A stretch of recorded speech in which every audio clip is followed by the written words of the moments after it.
arui khai yang khatra gar ma ka sa tha da thai ra kha arma hi implication lei sa haure China degree hi khani lei chang chi aspect hi khani lei akhana the decretive will da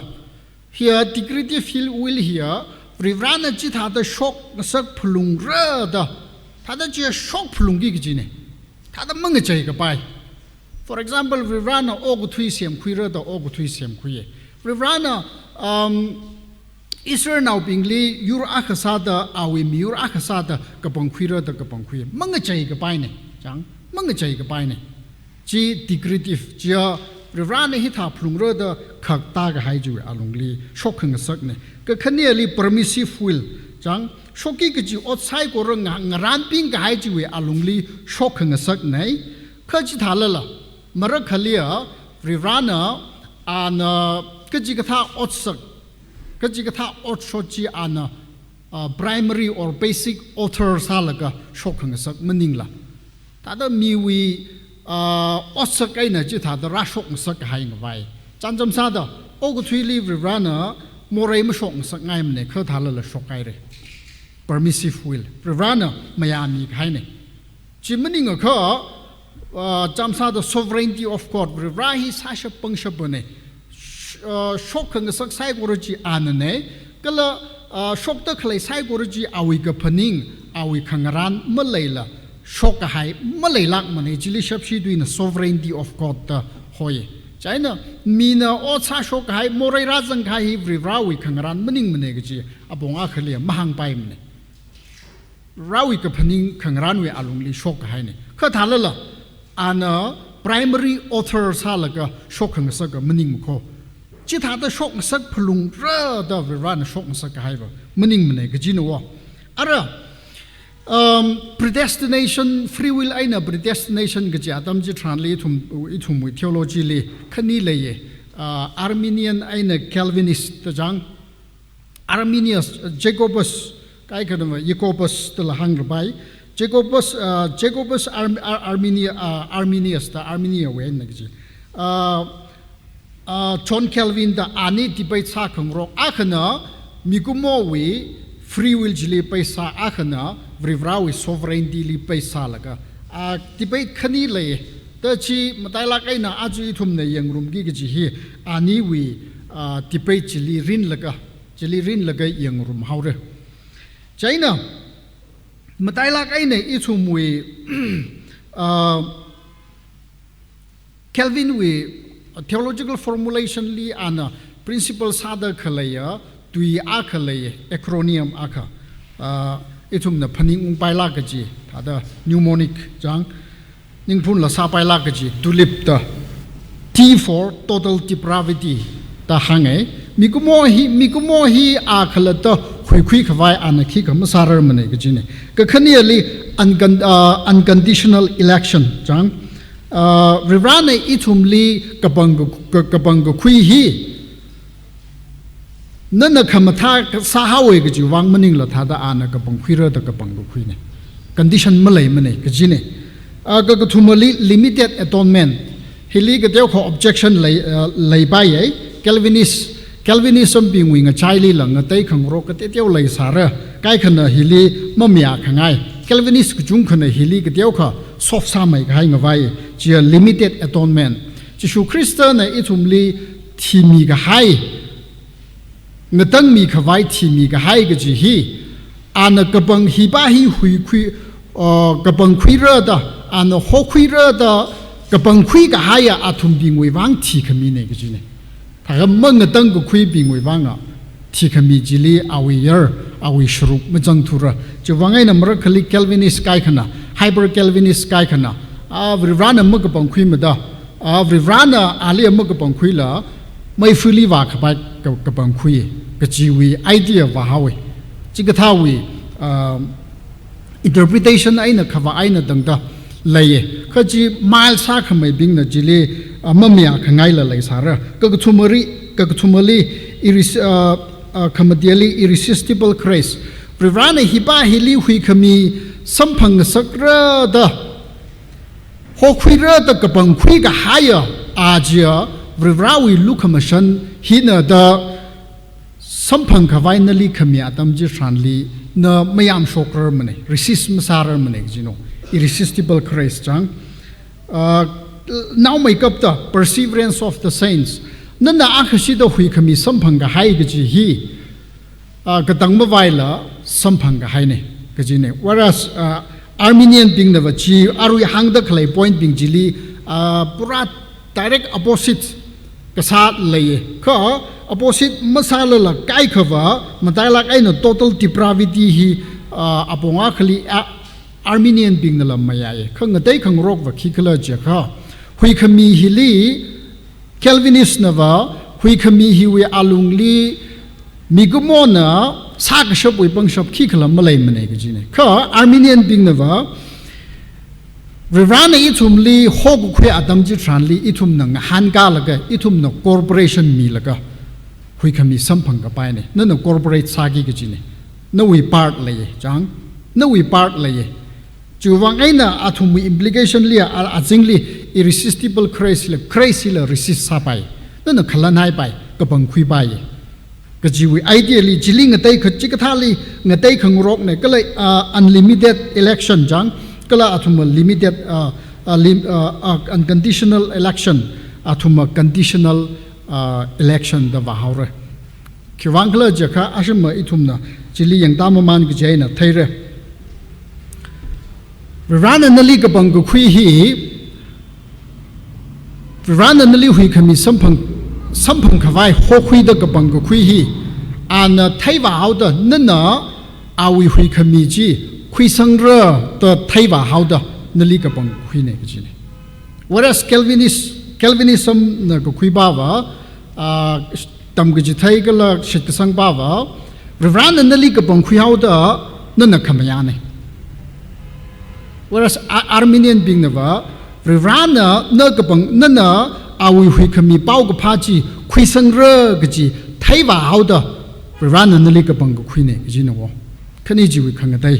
chi tha da lai chi ka thawi differences lai china athanga ngaula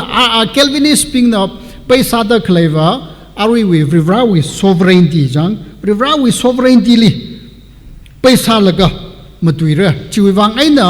mina saga shop mi kumona hui khami sampang khawai saga shop wi bang shop khikla malai mane ka jiwi ideally hangaura ka khania sada rivrawi sovereignty rivrawi sa shop bang shop chili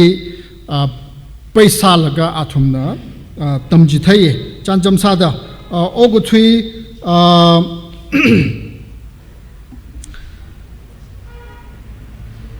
ogu thui semra da ana ogu thui sem gu khui creation kala Jacob li awi miur sara da Israel now being li ka bang gu khui chi awi free will exercise salaga ji thada ka bang gu khui ne Calvinist being wi nga chai li arui wi thada athum with differences teu mai khava da lai sare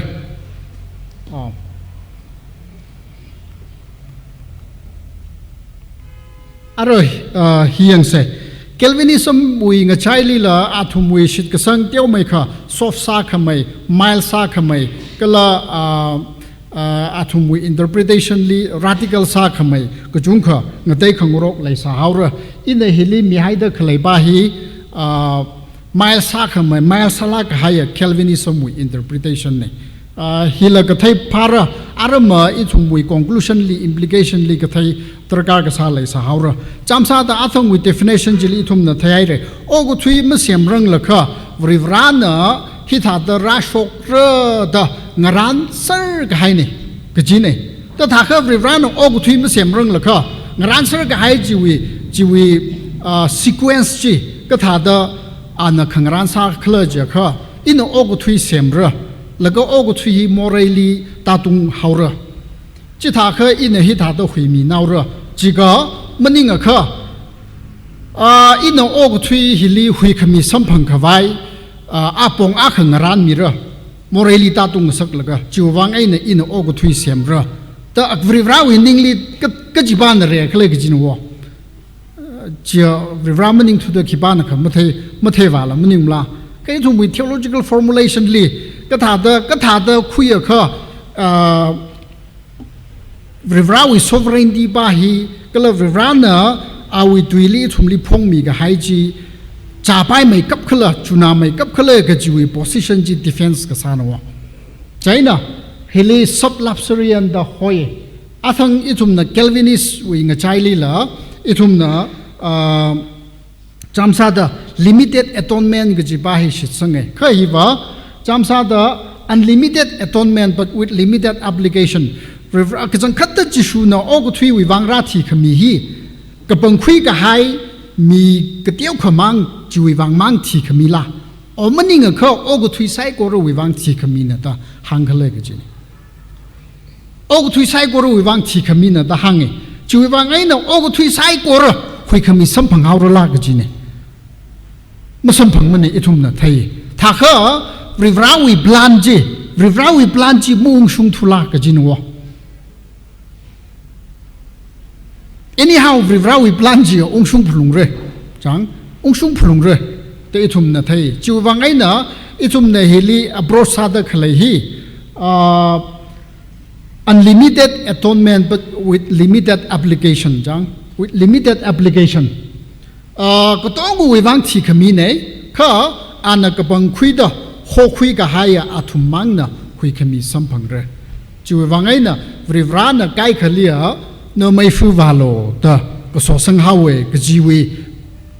interpretation va khai le kha jiwi idea maning mane hybrid Calvinist ping wa ji tha da interpret sa haure jiwi nextly ara debate sada khlai ji hi ne ka ji ba na re khla rivana ka bang ko khui hi ka ji ba na re khla logical priority rivra winningly khangran ka sali ka bang ko khui hi ka ji ba na re khla Calvinist aina Arminianism wi debate ji healing tai khang rok ne Arminian ping na wa hi tha ta hang re Rivrahi mashok rang lakha o saksai ko rahi tha da ra shok ro gaji ava thaisar gaji ne mening la chui wang ai na nam phrarang lakha na jisu christali mukhui sangrang lakha ana thai ka hai ne hiba hi jisu christali khui sangra jaina ina ali ka pong khui hau ke ta chikatha wi condition le laga na live rana ka pong khui ne whereas Calvinism nava vrivana na no khuisangai ra mu khuisangai mra gajiwi no we action choice pa ji chiwi condition lei laga ka bang ko khui maning mane vrivana ina hi pa hili khui khami samphang sak ngai da ka bang ko khui ne no khuisang ra da thai khwa wi wang maning mane gajin wo ji ne khani wi khang dai ji ji phap ta se vrivrawi khangaran ji na Rivrawi khangaran ji na reye jang vare na hitara ta ngaran ka hai athi shu da mikomo na otsak ai na sa ka shok na the Calvinist ping na shitsanga Rivrawi khangaran na cause ne cause jang cause and effect cause na kala mikomo wi otsak na result ne whereas la khashong Arminian ping na shit ka sangwa mikomo wi khan met ji Arminian ping na china condition sa laga rana ithumli ka bang khui ne ga ji Arminian ping wi tam ga ji thai ne chaina ina yang ba kham the thuro la ka song mi ku mo wi khan met li Arminian ping na sak mai da khui ei mi ku mo wi ot sak na re chang precondition rivrawi election he is preconditioned by your choice, your free will. Osak na re kala vrena jiwi athishu da nawi osak ji thai khwa lai how da o ana hitha da sarumo sareli thaka hi hitha da ngaran house da ana khangran sanau gijine ji jiwi logical priority khani idea ngasun khangsak ji khani jiwi khangatai ji tha da lai da lai ara hiwi phapta khawai wi apong akha keywords akha lai wo chi thum na pangrum khawai sa se rom now akum chishat tuja magda chikoi na thumra chili kachia chinaw ngara ka chung khawi nga chaili ana naw chi chai sa khawai anh rẻ đó thấy cái hai thùng li anh rẻ đó thấy cái hai thùng li in highlight cái sao chỉ khai yang milu cho red ấy nè anh rẻ đó thấy cái hai thùng li vì vậy nó nào mới rồi li ngồi khơi phải sốc miệng cái này Protestant sa cái này cái chứ vì vậy nó thấy vào cái hai rồi đó thấy vào cái hai chịu attitude đó thà khờ vì vậy we knowledge nó condition sa là cái Protestant cái sa nó text chịu attitude đó chỉ Romans 8 verse 29 cái là 30 chỉ li ba khờ in a helico sa đó cái gì 30 là cái binarai rồi khờ in a redly highlight sa cái hai chi 29 chỉ mang li bay sa là cái gì thà đó hai mi đó lấy rồi vì vậy nó thấy cái vào lại là cái bằng của quý này cái gì này nên là quý sinh ra cái gì thấy vào cái lại hao đến nơi cái bằng của quý này text nó hàng đó cái gì chỉ vì mỗi ngày nó cái hàng thái có ít hôm này yang cái gì Adam chỉ translate foreknowledge chỉ prognosis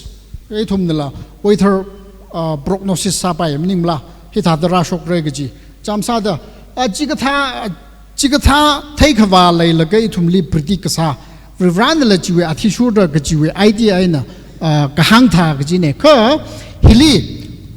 knowing cái gì ba hi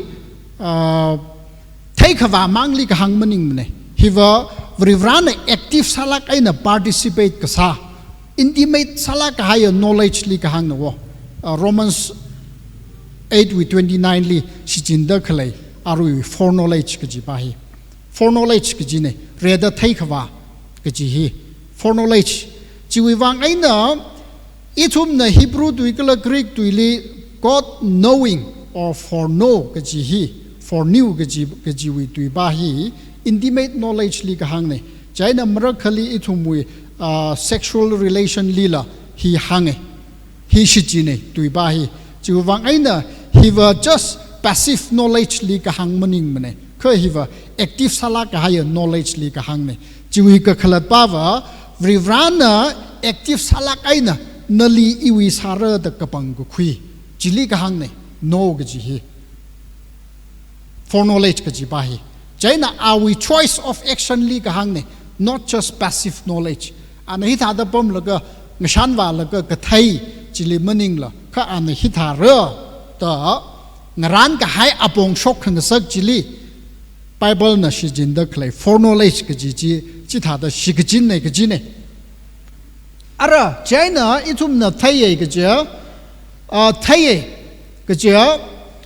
thấy khava hi thấy khava mang li cái hàng meaning mana ava vri vrawi thấy khava athi shu da ka pangkhui hai sai da itum li hili supporting text hi First Peter 1:2 cái là ô cái mà xem răng là có crystally typing higher side đó hàng ấy vì vậy nó ô cái mà xem răng là có crystally typing higher side cái gì hi crystally azok thấy ngay sáng vài cái gì mình này có crystal nó ô cái li ngay tăng mi khawai wi apong akhasada channel akhasada khutlai akhasada chỉ horare cái gì wi ngaran cái hai apong jili cái hàng nó chỉ vang ấy nè foreknowledge cái gì ba hi, chứ not just passive knowledge. Ít hôm na hi thà da maran bing na pom là cái thấy cái vào cái lấy chịu vang ấy nè cái hàng cái thà chịu idea meaning này cái gì này. Cái chân khát thằng mét cái lấy mi cũng mua vi bong li, chăm sa da rasho ki cái gì sai cô rồi chỉ hi thà rồi da maran bing hay sa bay rồi là chăm sa da khăn mét cái lấy mi cũng mua vi tùy lẹp cái là ớt sắc sai cô rồi là sang là cái chẳng ara hi ne tha kha vrivana foreknowledge the shijin vrivrawi foreknowledge the shijin da khalai hi tha da rashokra da vrivana ngaran ping hai ka sa jili ka hang ne ja kha ithum mikumo hi we have free will chang nana decision khui ka ngai ji ko tong khui bai tha kha ji la vrivana ngaran ka hai ne da hang bai ra la ka ji ne vrivana hi tha ro no da nali chamsa da robot a kha tha da switch namaka on sara namaka off sara gajiwi shikajinwi ara aina ithumli shichina wi maning la China ara ngaran hai sa hai re ga ji hi knowledge ga ji ji wi idea ai na hang se je kha mi ko mo a khana free will shi jin da khle exercise sa da khle ko tonga decision khui da khle o chot chok na sak da khle psychology la sang hai re da hang bai ra la ga ji ne ji wi question ne china I thum na hi phap ta khawai apong a khle chia hi tha da ra shok ro no da ngaran ga hai ai na hi tha da ra shok phlung ra da ngaran ping ga hai khani hi wi khang tai le a thang I sina degree hi aspect khani le rivran hi tha da shok phlung ra ga ji bing jia mag shok ma sa pai mne chi ji tha da shok phlung aw ra kha awi permissive will we along li an a chi tha ra no ta mayami ga hai apong a khala le re khani ji wi khang tai le chi thum na phap ta hai kha thada arui a thang hang da khlei rivran o saksai ko ro shok ro no da ran ga hai chi wi alung li ka thada no wi free will exercise sa bai ro khle ga ji khani ji ka thada reconcile sa ro khle ga ji ne khare pa ji wa chi thada ra shok ro no da vrena khak mi ga hai na je mak shok ma sa pai thu re ka khani ji a hi thara no da khak ta ga hai ne arui khare pa ji na in general da mai na chi thara no ji phlung ra ga ji mening la chi thara no whereas second ba ji hi tha phlung ra khani ji wi khang dai le khare ji li mi ko mo na khak ji wi athi shu da sa hau gi ga ji ne rivran na chi thara no da shok au da mi ko mo na chi tha da sa hau re chang mi ko mo na la chi tha da ka pang khu hau re sa shok hau gi ga ji ne ka khani ba ji li la ji ba ji na thada intensive samai chang shok phlung ra ta ji ma sa ga bai ne ka khania ji le mi gumo na ji wi athi shu da ma ga sa ma sa ra phlung ji ne ji wi athi shu da ma ga sa ma sa ra phlung ji ne jaina ara khani ni ji ji thada mi gumo wi ot sak sai ko ro predestine sa hai re je kha ka chang khat ta rivran ng ran ga hai chang apong jili ocho chiwe alung jili itumwe khanmet khalaya mikumo we apong li rashoki gi sai ko ji hitara da ngaran ping hai sa pai ra khalaya gi ne ka tha da I wi otsak sai ko ji hitha da shok phlung ra da ngaran ping hai sa si gi ja athang hang hai tha da I hi automaton jang automatically tha da shok phlung au gi ji wi apong a khata da thui hawe jaina itum na thaye athong we for knowledge yata ga ji hi thaikhawa mangli ga hang maning la awa vri vrawi thaikhawa athi shuda ka pangkhui hai sai kala ogu thui ma sem rang la kha crystally typing hai ra sai ta hang ji athong we verse repetition za ta lai dai Hebrew kala Greek tuili prognosis athong 8:29 jili Zangda Khaleji active sala kahaya knowledge or intimate sala kahaya involvement jili kahang kasane jine explanation side ma valu se ara ji ka tha da phap ta pai ra khla ga ji ai wi ji repetition za dai ka tha ji do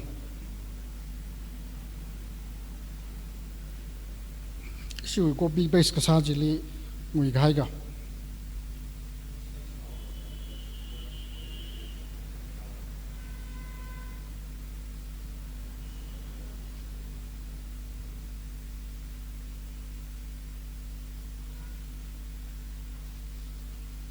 Hitadara shok no the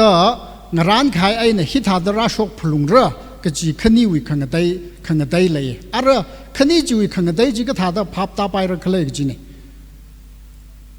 I wi khanmet lei for example ara hitada suppose science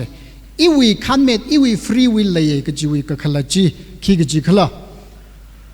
ji wi ka khalat wa I wi tungli khalap ka hai ma lei ma ne in sa khangai sa pai sare kha chamsa da in the Ningajang jiwi apongli igathada if iwi free will exercise sapai rakla. For example, itumli nali choice mi da khalane. Nana pazagi jiwi alungli harsa aina hoksa jiba shangai me khala. Chamsa de nana harsa ka bongkyaur ก็จะนั่นน่ะหาษาใช้ง่ายไม่เอาก็นั่นน่ะหาษาไม่ใช้ง่ายไม่หรอหกษาใช้ง่ายไม่ก็จะเนื้อไม่สารรึกเลยก็จะเนื้อไม่สารมันใจน่ะอีทุ่มเนี่ยอีทุ่มวิ free will exercise ซาดก็เลยฮีจิตาดบริวารเนี่ยเร็ดมีก็ให้จีวิอาลุงจิลีบริวารวิ all encompassing purpose จีวิอาลุงลีนู่นวิ free will จิตาด exercise ก็สานวะจิตาด exercise ก็สานจังใจน่ะอีทุ่มวิ free will exercise ก็สาจีจิตาด limit ใส่ใจน่ะอีทุ่มวิอดสักขีจิตาด predict ซาก็ไปเลยก็จีเนี่ยฮิตาดราโชก็คือฮิตาดอันนั้นก็บังคุยเอาเลยอาลีฮิตาด offer ซาก็อาตัมฮิลีอาปัมฮิลีฮิตาด offer ซาก็ฮิตาดคุยสังเอาเลยก็จีเทยจีเวอาทิชูดบริวารเนี่ยอีทุ่มลิงร้านก็จะก็ให้จีเวอาลุงลีคุยขมีสัมพันธ์กับไปไม่สัมพันธ์กับไปก็จีจิตาดเร็ดมีให้สาเอาเด้อบริวารเนี่ยฮิบาฮิกับบังคุยเลยก็จีเวกับบังคุยกับไปเวsituation ก็เลย environment จิตาดเซมซังมีให้ก็สานเนี่ยใจน่ะอาทั้งห้างใครท่าได้อินน่ะหาษากับบังคุยง่ายไม่เย่ก็จีเฮียเนื้อขี้บ้าขละก็จีวี set up ก็เลยจีวี make up จีวีอาลุงจิลีนั่นน่ะ choice ซากับไปเนี่ยใจน่ะ predict ซาไปก็จีเนี่ยเรื่องนั้นอีทุ่มลีฮิท่าได้ชกนักสักเรื่องก็จี set ซามีก็ให้จีวีอาลุงรี predict ซาไปใจเนี่ยอีทุ่มฮีจำซาได้อารุยวิธาดโรบอทกระทั่งสาขายละ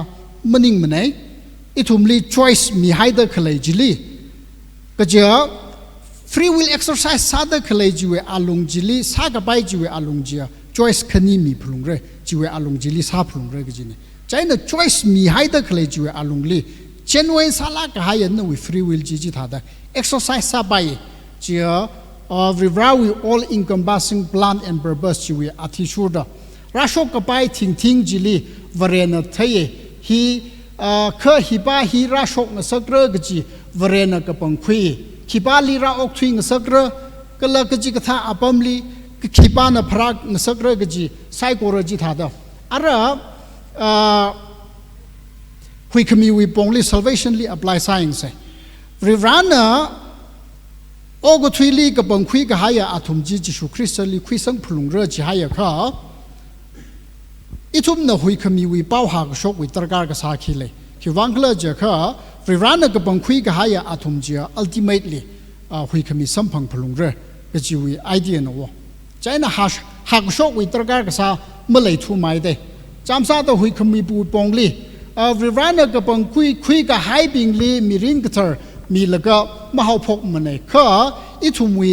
นิ่งอุกลุงกระใจงสักเร่จังกับพนิงอุกลุงกระจายขังสักจีเวอาลุงลีอีทุ่มเป้ากับพาจิกับปังคุยน่าเวจีวังไอ้เนาะขี้บ้านน่ะกับปังคุยรักละกจีอีทุ่มไม่ไทยรังไงจีวังไอ้เนี่ยอีทุ่มลีริวาวิเป้ากับพาหาชกโลกจีตระการสาวเวหากชกจีเวอาลุงลีริวาน่ะกับปังคุยกับไฮบิงจีเนาะคุยสังนาวกี่กจีเนี่ยใจเนาะgospel จีเปรสเซนต์มาสารังแล้วก็ขี้บ้านลีกับปังคุยมื่อกับปังคุยมาขละกจีไม่ไทยกับไปเววังไอ้เนาะกับบังกเป้ากับพาหากชกจีตระการใส่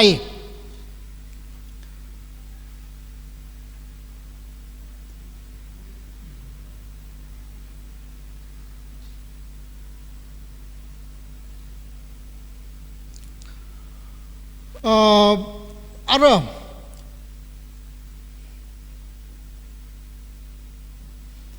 ริวานเมียมีได้อาทังละดุงลุยเสริวานเมียมีได้ชกขังสักเนี่ยโมเรย์ก็จีฮีจีวังไอ้เนี่ยริวาฮีจำซาดโมเรย์วิออเทอร์เนี่ยตาหังไปรละมันนิ่งมันเนี่ยจังมันนิ่งมันเนี่ย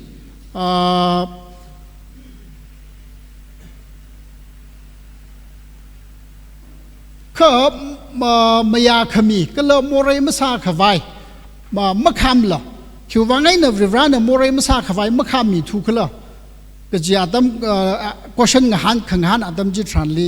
in some way indirectly ริวานละ responsible กับสาไทยก็อีทุ่มเนี่ย responsibility มีก็ให้ก็จีจิตาได้ apply มาซ้ำเนี่ยจัง willfully or author อักษรได้อัน willfully จิตาได้สับลงเรือได้เรียกก็ให้จูอาลงลีชกขังสักจีลีอัน action จีวี author เนี่ยก็จี apply sabai cái gì này iu hi setting jili ngui hai cái thằng là gì how có phok với argument ju unsangai gì đó lại wo trái này iu cái điều khá presentation jili confusion chợt cái hai lại đó lại cái chân khát vào ai chứ này atam là tai rồi sum up sau cái chỗ in a mapaning sa cái gì này presentation hi paper li sa ra da cái issue wi number ji wi athishu da cái khana va arui tha da media li la entertain sa ra cái ji wa ngai na projector ai na sa sa da angya ji ngaran khui ngalang la cái issue wi software khang ja ai na cái tiêu kha mix up sa hai khalai da lai re chai na ji wi flow ji tra kha mung ta na thura ka ara hang da khlai point ba wa hi ne Rivrana predestine sa hai re je kha o sai go ji wi athishu da shok khang sak ne je kha ji wi alungli nawi I wi free will ji exercise sa da khlai ji khani ji muchu na ma nei ga ji ne khani ji contradiction zate kha athang hang hai tha da Rivrana I thumli setting sa hai sai go ji li hi ba hi na hi tha ka kapang khui pai ro hui khami sam phang re ga ji ngaran ka za ka hai ji wi alungli I thumli Rivrana gospel present rak sa adam ji thanli I thum wi free will exercise sa laga I thum na ji tha ta kapang khui ki wangla je kha mi wi action hi mi wi choice hi predict sa pai chang na hi khipa khala ga ji wi athishu do ochot akharara ta le je kha na hi khipa khala ga ji wi athishu do hi pa hi na ji tha da sar ga ji I thum predict sa pai ji wi wang ai na awi own free will exercise masa lui mane ga ji maning mane ka chi ka tha wi setting wi alungli I thumli Rivrana ngaran ga jak hai ji wa alungli ina chi tha da I wi free will ji exercise ka sa ne I thum wi science wi alungli la chang science wi alungli la ogu thui as a physical body I thum wi ogu thui hi ai na tang da hi wi agatang hi ka tha da và sốc ra khla cái gì hi predict sa pai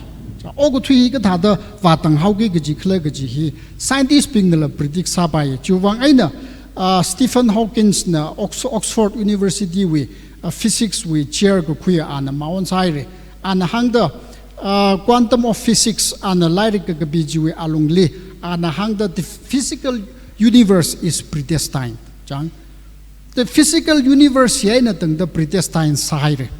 Rivrana ngaran ka hai chu alungli hi tha da shok phlung re ga ji I thum na predict sa ka pai le to ogu thui hili hi tha da shok o shok ta khlai sai ko ji Rivrana predestined sa ka hai chu alungli shok sir ga ji ne ga ji hi ji tha da hang ka pai le at the same time ji we alung ji li nawi I we free will ji tha da exercise sai whereas Armenian ping panava free will li base trakha sahauda Rivrawi foreknowledge pa hi na tangda hyper Armenian or radical Armenian bi pingwi wanga even Rivra aina tangda mikumo wi action hi ka thada rashok rakhla ga ji predict masa pai mani chi wi wang aina for example itum wi Genesis account li Rivrana mikumo li sem ga hai hi regret sai ki wangla ji mikumo na ji thada rasa shokra ga ji hi thai khawa ma lai thu da God regret or God repent ta hange China Rivrana ning khang dei ji chi wi wang ai ne ta hyper radical Armenian being ji tha da wa we ka ji tha da wa hai kha I thum wi action of man hi random action sa thu ha we purpose ma lai lui ga ji jang Kangaran Malay lui gaji set of values Malay lui gaji ji tha da wa hawe kai thum na thaye Bible na hang da khlai ji wi athi shur da kalai thum wi shit ka sang athi shur da Rivrana shok da khlai sai ko ji purposefully set sa ga hai ji alungli predestined sa la ka shok hang sak sir ne gaji ji I thum na mai jain tangau ge ning share atam dai re